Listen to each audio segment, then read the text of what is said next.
nightmares in my head. I fear that the thoughts build up until I can't hear, that my mind fills up into a creature, and it haunts me somewhere much deeper. Anxiety, filling up every space, no privacy. And silently, it could build and build until you finally see, whoa, it's taking over, damn no closure, moving closer.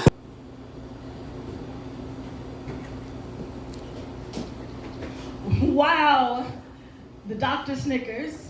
My lab work resting in his hand, bewilderment in his eyes, and sarcasm dripping slowly from his lips. You're real healthy to be that fat. I am taken aback and do not respond. He asks me, well, do you work out? And when I say yes, he counters. The venom in his voice only inches from my already prickling skin. Well, did you start yesterday? Oh, fuck yeah. I say nothing. He begins to speak again, and somewhere between my wordless disbelief and his audacity, I hear the phrase, empty calories. And I ask, with all the power that my silence could muster, what did he know of empty, of want, of longing, of how futile the search for completion is, of how eating often feels like pouring sand into a barrel of holes that never filled, but somehow grew larger. As a doctor, he may know something of health, but what did he know of healing? What did he know of coming home from school to a locked refrigerator door? Of how every single trip to McDonald's felt like a little less than liberation, of how to this day there is never enough of anything to fill the gaps that life has left in me. I see more holes in my reflection than wholly. Believe it or not, I used to love how I looked once. Would never say it out loud or even to myself, but you could see it in the way I didn't hide from anything that showed my reflection. And I say that I'm slowly returning, but really, I think I just decided that if it was a choice between the weight of my own decisions or anything else, I'd choose a kettlebell, a dumbbell, maybe a slam ball, because reality just gets too heavy. Sometimes I wonder now if exercise is just another vice I've chosen to fill this void in me. If I lift weights because sometimes going to the gym is the only thing lifting me out of bed, I wish I could say that this was a righteous coping mechanism, that I so loved myself that I took my every begotten morning and sacrificed it to my health. But maybe these 4 a.m. wake-ups are just another way I choose to hate myself. As poets, we pride ourselves on a level of audacious sincerity. We are transcribers of the human condition, taking it upon ourselves to sing these songs from the mountaintops you call stages. Up here, we are ironclad, untouchable, and we have the power to say so much without, really saying anything. Quote, he who shouts the loudest has the most to hide. See, it's easy to disguise cowardice as honesty when no one can interrupt you. During a poetry slam, in the maximum 3 minutes and 10 seconds I have on this stage, I could take the fibers of my life and spin you a story that would inspire even Rumpelstiltskin. But do you ever wonder how much truth gets lost in all of this alliteration? I've been called brave for this. But this isn't bravery, this is dress up, a cry for help, y'all. This is me trying to convince myself that I can still be beautiful. You know it as well as everybody else. A pen doesn't actually cry, I do. My notebooks don't speak my truths, they trap them there, but we learned a long time ago that the only difference between fact and fiction is how many people believe it. So we cower behind the so-called courageousness of this stage, hoping that one day we will find enough truth in our words to merit the validation we so desperately crave. And somewhere along the way, it seemed to have forgotten that the point was never the point is the poetry. And flowery words are just another thing to watch die. It is time I do the bite marks in my tongue some justice, so here you go. No, it wasn't 2-ton oil rig words being slammed into my chest. I don't know what the fuck it feels like to be hit with a truck. What I do know is how I love you feels like when met with I'm sorry, empty, hollow, dejected, and no, there is nothing beautiful about being abandoned. There's just nothing. No altar to be jilted at, no platform to be left standing on. There is me and the inability to convince myself that I'm not the problem. This time there are no torn rainbows or wingless butterflies. I was not a stained glass window. He was not a sonic boom. I didn't shatter in technicolor and refract the lights from the ends of every tunnel. I never got a chance to reach y'all. When I break, there is nothing beautiful about it. I am not a crimson-stained fox in the aftermath of a wolf pack trying to lick the self-worth back into my wounds, y'all. When I hit rock bottom, wait, Until I know no one's around, I blast music loud enough to drown out the world, and I dance and sing and cry and scream until I feel everything or nothing or both all at once, and when it becomes too much, I sleep it off. Now, there is nothing poetic about an empty bottle, but be damned if I'm trying to make that shit sound charming on stage. Look, I shouldn't have to sugarcoat this just so I can feel better about being broken. I don't want to have to feel better about being broken. I just want to feel better, y'all. I don't do this shit for you. I write because there are days I feel like the stage is the only time you think I'm worth listening to, because I trust the mic more than my best friend's ears, because I like the sound of my voice a hell of a lot more than the science of anybody else trying to figure out what it is that I want to hear, instead of just saying what you mean in the first place, because hugs from strangers somehow feel more genuine. All these claps, snaps, hoots, and hollers are the only things keeping me together, y'all. I write because I'm falling apart. Because for the other 525,596 minutes and 50 seconds, I feel damn near invisible, but up here you see me. So I write. Wires go crisscross, crisscross, and I'm left up with jumbled up thoughts. Written entirely in pictographic, hieroglyphic glass, and if that doesn't make sense to you, consider yourself lucky. Because it doesn't make sense to me either, so I sit here in silence trying to find new ways to decipher the thoughts in my head so that I look normal. And so that when I speak, it sounds formal. But really, I've been lying stuck in my head trying to convince myself that I don't wish I was dead. And if that doesn't make sense to you, consider yourself lucky, because it still doesn't make sense to me.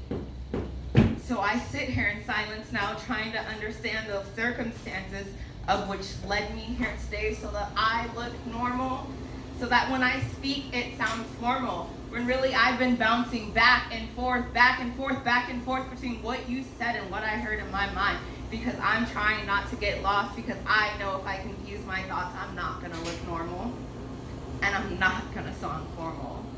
And if that doesn't make sense to you, guess what? Consider yourself fucking lucky. Because right now I'm sitting in silence, fighting a battle between my brain and my thoughts and my brain and my thoughts, fighting a battle with myself and knowing that I will never win. And if that doesn't make sense to you, consider yourself lucky. So they'll have something to unwrap. I mean, like, why wouldn't you think this is true? Because everything else they say about it seems to be true. I grew up on the border, and my parents were typical Mexicans. They brought drugs into this country. I mean, there was the pills for my mom's high blood pressure, the antibiotics for all our ear infections, and the Vicks Vapor Rub for everything else. My mother, typical Mexican, got married while she was pregnant. I mean, she had already been married with my dad for a year, but that was a marriage that was on the other side of the river. This is the one that actually counted, the one that allowed my dad to stay. My father, typical Mexican, he came here with nothing except a teaching credential and a degree that we're honored about as much as a white man honors anything else. My familia, typical Mexicans, we went on food stamps. And my father couldn't handle that. So like a typical Mexican, he left us every morning for long hours, a little pay. My father, typical Mexican, stole his job from an American. Or was it another Mexican, actually? I mean, he took a job that was there. How can you steal something that wasn't yours in the first place? Or wasn't theirs, really, in the first place? My abuelita, typical Mexican. She made the tamales. She wrapped them in corn husks, wrapped them in foil, and then sold them to other to Mexicans so they could unwrap them. But tamales weren't all that we had to wrap and unwrap. We also wrapped a slice of white bread around a weenie called a hot dog. Wrap tortilla around yesterday's beans, call it breakfast. Wrap ourselves around blankets with tigers and wild-tailed deer, call it surviving surviving winter. Wrap a produce sack, call it feeding America. Wrap ourselves around a time clock, call it construction of our American dream. We wrap and unwrap tamales at Christmas, and like typical Mexicans, we give them away like cheap labor to gringos who eat them, adding what they add to everything else. Ketchup. America colonized the recipe, wrapped our food in xenophobia instead of realizing that we are your favorite filling. Here to fill everything with every space with our gifts, our talent, our effort, our chingazos, and our fucking selves. America, take a moment to appreciate everything that we wrapped and brought to this table, and wrap your head around that.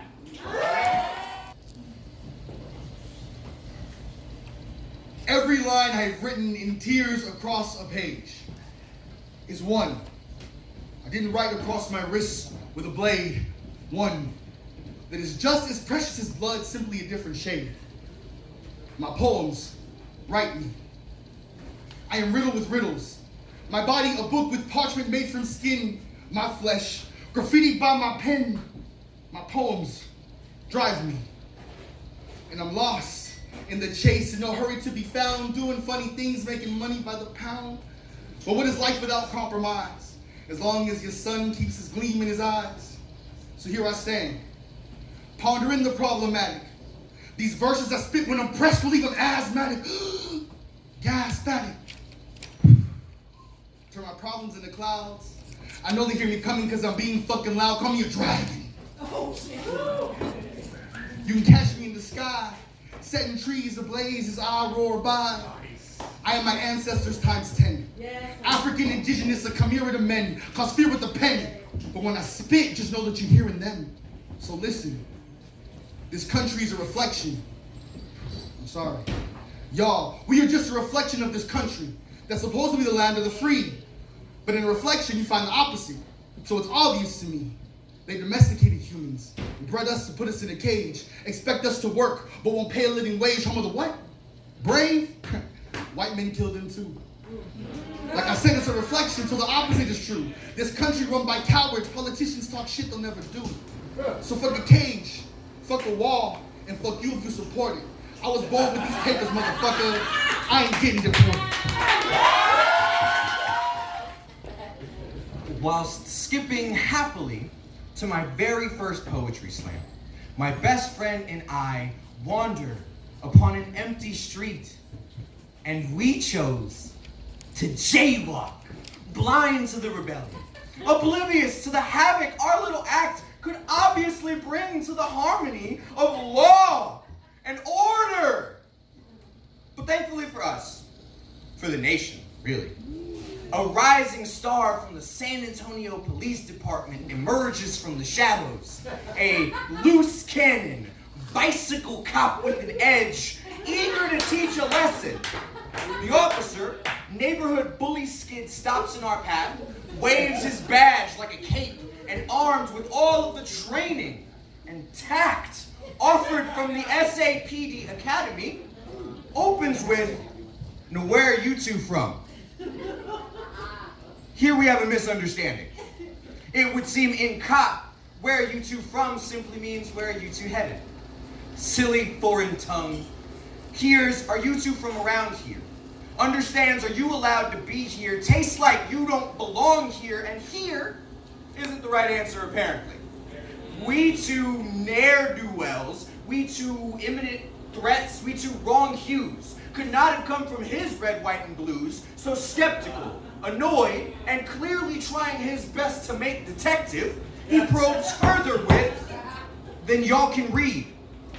We nod too quickly, or forcefully, or our blank stares are too loud, scare the officer into discharging from his ignorant mouth. Do either of you speak English? A slug of disrespect to my mother, who found English a second language, carried its war-torn and Frankenstein carcass home to sharpen her teeth on its hide. See, she, like my people, learned to dance the blade of a conqueror's tongue to survive. Yes, I'm from here, the land your people found and then stole. Yes, I speak your particular dialect of conquest, and I've mastered its art of war, and I promise to scorch your memory across the country. Imagine me reading the story of your ignorance in your language for your people.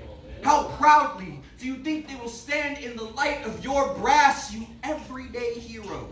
Steady beat cop who thwarts the immigrant takeover by arresting two teenage jaywalkers. Now doesn't that sound American? Those faces. Comfort to me is a room full of weed smoke, a kitchen with white residue on the Pyrex glasses, and a shotgun under the couch with thousands of stuff in it.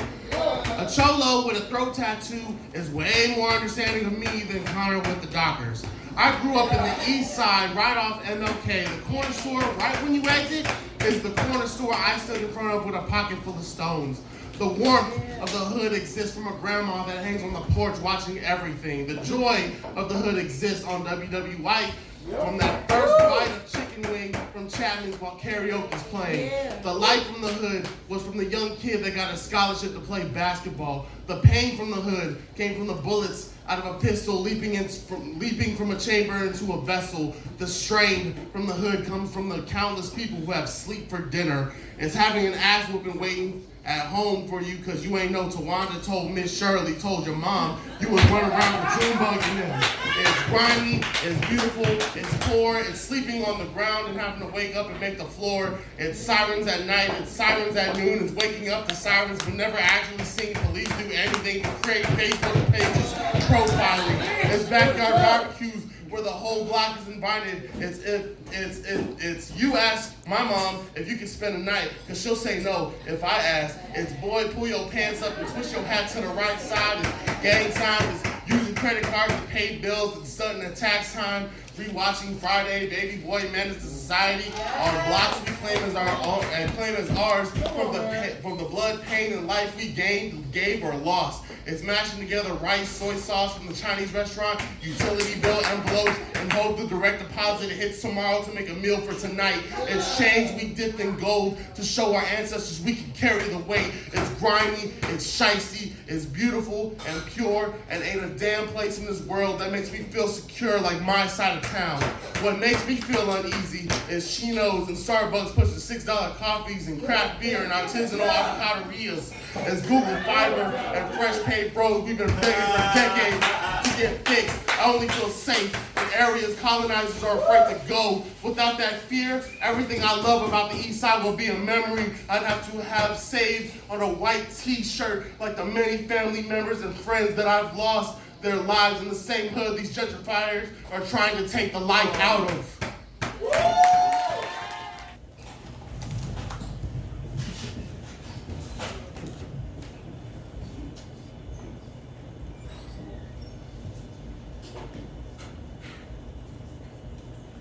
This is for every person who thinks the Me Too movement is too much or an attempt for attention. Hi, my name is Aida. I am 39 years old and I'd like to make a report. I'd like to finally make a report. I'm sorry, no, I'm wrong. I'm 37. I'm 37 and I'm finally starting to love myself and to speak about my past. I am 37 and I need to make a report. I thought it was okay to join my ex-fiance for a party. My ex brought me home and I was drunk. I was barely able to walk into my apartment bleeding all over the place. I tried making this report, but the officer taking my report said it would be hard to follow through because she's my ex-fiance and I was really drunk, so I dropped this report. I am 39 and I'd like to make a report. Wait, I'm wrong again. I'm sorry. I am 10. I'm sad most of the time. I sit in class trying to drown myself in school and cursive writing. I want to write stories that are going to take me far away. I am 10 and I like to make a report. My stepfather tried making me touch him. So since I didn't, he told my mom I tried to, and she came home and she beat me the fuck up. Apparently, men come before children. Wait, I keep getting this wrong. I'm sorry. I am 7 and I love neon green building blocks and New Kids on the Block and Lisa Frank notebooks. I am 7 and I like to make a report. My mother's stepfather stands too close and now goes to my room at night and touches me. I'm almost 9 now, and every other night he rapes me, but I get to close my eyes and go anywhere my mind takes me. I am human, right? I am 39 years old and I like to make a report. No, I am sorry again. I am wrong. I am 5 years old. I am 5 and I love spending time with my dad. I love hugs and Rainbow Bright and Cabbage Patch dolls. I am 5 and I like to make a report because I don't think I've ever felt this way before. And my uncle shouldn't touch me there. No one touches you there, right? I am 39 years old and I like to make a report. This report is for those who like to judge why some of us took so long to say our truth, why I took so long to say my truth. There should be shame, not for me, but for them. I will release their names like I should have a long time ago. Francisco de Leon, I release your name. Bernardo de Leon, I release your name. Alejandro Robles, I release your name. Christy Garcia, I release your name. I release your names because they no longer belong within my soul. I am not an object. My body, my choice. My name is Aida. I'm 39 years old, and I need to make this report. English, when they told me, maybe you should translate more of your words, because not everyone can, understand you. So I told them, I didn't write this poem for you. So don't ask me to change it for you. You see, I spoke Spanish before I spoke anything else. And while my father was learning English in the classroom, I was learning from my mom and Sesame Street. So maybe this poem's for Big Bird, and Cookie Monster, and Oscar, who taught me it's okay to get mad as long as you're being misunderstood. You see, I wrote this poem for my mom and her generation, who were punished in classrooms, made to kneel in corners, their mouths washed out with soap, speaking their mother's tongues. I wrote it for my father, who was proud when the white lady told me she couldn't believe he was an immigrant because he hardly had an accent. I wrote it for my daughter, who with her analytical mind has taught Marx in math and science but struggles in Spanish class. I wrote it for my son, who asked me one day in disappointment, Dad, why didn't you teach me Spanish when I was younger? I would know 2 languages by now. And I wrote it because when I was their age, I pretended I didn't understand the janitors and lunch ladies at school because none of my GT classmates would ever have talked to those people. So now I'm running it for them and their daughters and their sons, y my tíos y my tías y toda la gente en mi barrio que trabajan en la labor, so they pick the lettuce and tomatoes that goes into your taco salad. Maybe it's for the Salinas out there who can sing como la flor but don't actually know the languages they sing. And for Hispanics in Hollywood who are still typecast as gang members and janitors and lunch ladies, and for El Chavo del Ocho. Univisión 41. All 287 restaurants in the greater metropolitan area with Jalisco somewhere in their name. Los 43 de Otzinapa, whose bodies still have not been found. 12.8 million Latinos who did not vote in the last election, and the 30% of Border Patrol agents out there who put in their own cousins in cages. That sure is fucking right for you. It's for anyone who's ever been laughed at for saying sandwich, or library, or pizza, or had their name butchered by some pinche gringo who didn't even want to try, because there's no excuse for that. It's for being told to speak American on this soil, where we rolled tortillas before we ever broke any bread. And there was a Santa Fe before there was a Plymouth Rock. There was a El Paso before there was Philadelphia, and there was a San Antonio before there was ever a Washington, D.C. And I did not write this poem for you either, Mr. Abbott. I wrote it for me, and you, y tú, y toda mi gente. It means a lot of things are true about me. I can share my emotions, I express how I feel, I'm tapped into my softer side, I'm a Pisces. Now that doesn't mean I won't tap your jaw if ever tested. This is a public service announcement that when you assume that I'm not about action when my whole life has been menace to society, but you didn't realize that because you only saw me here.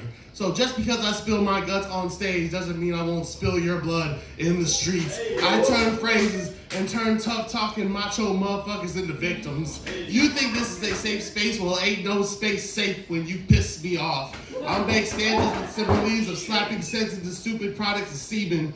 I almost stabbed someone at a show before. While another poet was performing, this isn't a macho man try me poem, this is a play stupid games, get stupid ass whoopings poem. As a Muslim, a lot of people imagine me in the masjid on a rug in a dress, but forget 2 of the greatest fighters to ever jump in the square circle were Muhammad Ali and Mike Tyson. Both made salat and made Caesar salad out of anybody that went up against and tossed them up. Inside of this venue, I am an artist. But outside of it, I'm a hard-headed nigga from the east side of San Antonio.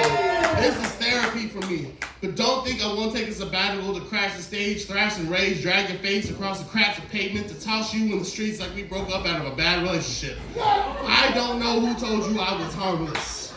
But you better go run back and tell them you were talking about a different Brando. Because this Brando will leave your face on the floor. This Brando doesn't like playing games. I am kind. Just don't think that makes me weak. I'll rock your jaw with the right hand of Allah that'll loosen your canines, but I'll still help you look for your teeth. I'm peaceful. But no one ever realized the amount of war I had to go up against to be this peaceful, to create calm. But hell comes out when I raise my palm. I don't ever want a problem. But when someone tells me they want a problem, I just say no problem. I'm with all of the drama, so run and tell your mama if a sensitive, afraid teddy bear is what you thought about me, then see pain, see these hands, see you face down on the sidewalk, see the reasons why you shouldn't play games with me again, see why you shouldn't judge a book by a couple chapters of poetry. Thank you. Real quick, because big dudes, we like to do it different, you hear me? You want to know what I like? It all. Meaning I like it all, and that's when it comes to shapes and shades. I find beauty in many forms, but typically, I go for men. Honestly, you can call me Peter Pansexual, and since I'm being honest, I like them older. I don't like to give classes. I need me a seasoned freak that knows how to two-step and tango, that knows how to ride the line between aggressive and calm the fuck down, goddammit. Pineapples, bitch, shit. I like to set the mood. Candles, chocolate, a little R&Bizzle. I like to put silk on, you know the song, Freak Me? Let me lick you up and down till you say stop. Come on, y'all. Let me play with your body, baby, and make you real hot. If you don't know that song, baby, I ain't for you. But trust, I wanna get freaky with you. I like smooth skin that allows me to glide from destination to destination. Rough stubble that will leave my lips raw from aggressive communication. I also don't mind if you like to keep it natural. I'm still going to devour every inch, burying my head as deep as you will allow. I'm trying to hit that root chakra. Make it rotate. And when I get that motherfucker to spin, enlightenment is the feeling in my mouth when you release all that tension. Oh. I like to make you vibrate, like it's leg day. Make you feel like you got all 7 Dragon Balls and summon me. I want you to pull me in, wrap yourself around me, drag your nails across my back, and that is when I tease. Suck on your neck like the sun will turn me to dust. I like it soaking wet. Sweat seasoning the creases of your chest as I taste the places my beard tickles. I like when they can throw it back. The benefits of mating with a man of my stature is you ain't got to hold back. I want you to bounce. And when I get deep, I pick my belly up and lay it on your back. I know you're gonna like that. Our bodies will applaud just like that.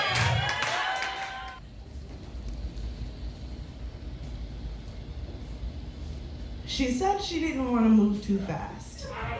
Said she'd been here before. Said the laughs never last. Said she doesn't want to martyr me monster. Said that love is one of the only evils the world will never overcome. Granted, she says all of this while scratching my back and nibbling on my ears, so I'm in kind of a compromising position to be trying to have this particular conversation.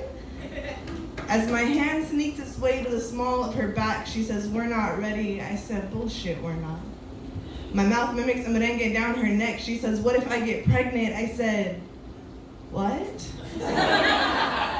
She shrugs off a look of defeat, kisses me, and simultaneously throws out every grandfathered excuse she can think of. Every time she comes up for air, finally gasps, "We'll go blind." And I said, "Good.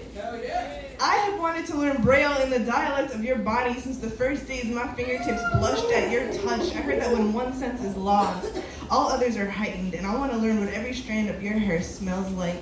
Want the backside of your thighs to mimic the arch of my shoulders. I want to be able to gauge how wide your smile is by listening to you laugh and running a tongue across your teeth. I hope the blood in your cheeks when you blush remembers only me. If we go blind together, maybe all that energy you claim my eyes are wasting, staring at you while you sleep, can be put to better use. Maybe I'll be able to translate their hunger into something you can better understand, and I will finally be forced to put into words everything my eyes hope you hear when you look at them.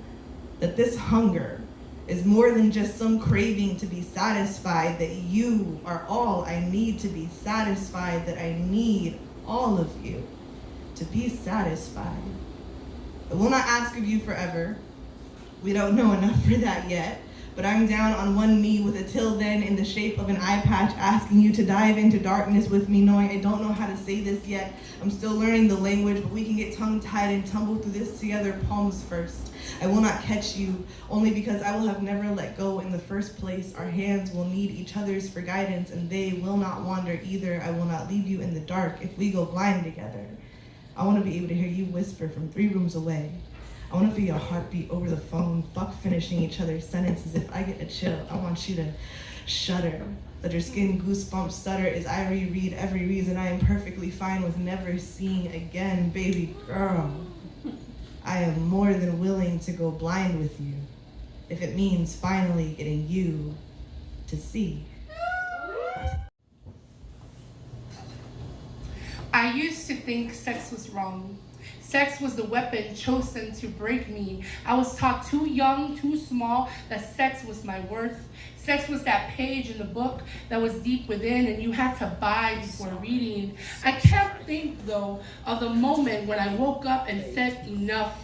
And I lit my cunt on fire and my pussy woke up. I deserve the attention I want without feeling guilty for it.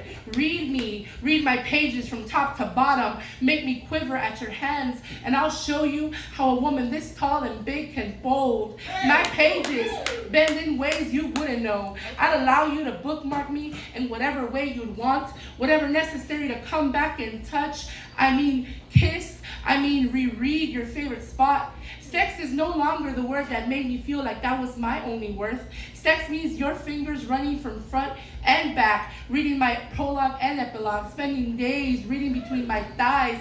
I mean lines. Sex now is what I used to teach myself how deserving I am. Sex doesn't always mean I need sex from you.